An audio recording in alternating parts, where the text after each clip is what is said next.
Eh yung bata na yan, nakamatay yan eh. Nakamatay yan. Nakamatay yan ang tao. So ano? Ibababahay pag-asa lang yun?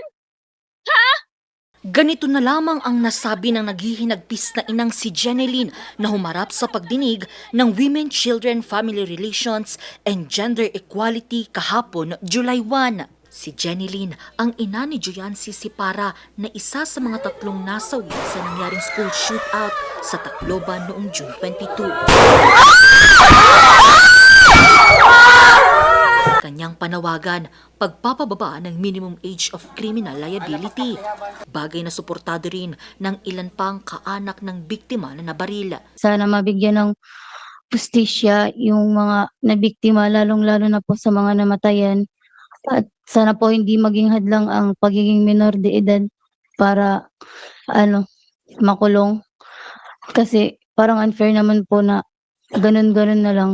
Sa pagdinig sa Senado, isinusulong ni Senator Raffy Tulfo ang pag-amyenda sa Juvenile Justice Welfare Act at ang pagkakaroon ng hiwalay na pasilidad para sa mga batang nakagawa ng karumal-dumal na krimen. Saan dito yung takot may papakita sa mga bata?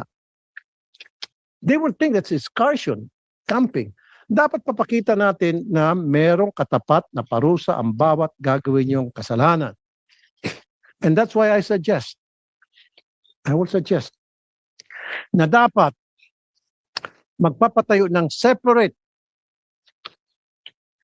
facility para doon sa mga bata na nag-commit ng heinous crime, separate pambahay pag-asa.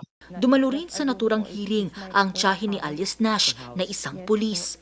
Dito ipinaliwanag niya kung paano nakuha ng 14-year-old na bata ang government-issued na Glock 17 pistol na baril. He forcibly damaged my locker. It was locked. And my house was locked as well po, ma'am. Pero yung locker ay plastic locker. Plastic locker, and my firearm was inside a gun box. The locker was as well locked po. And I'm only the one who had possession of the keys.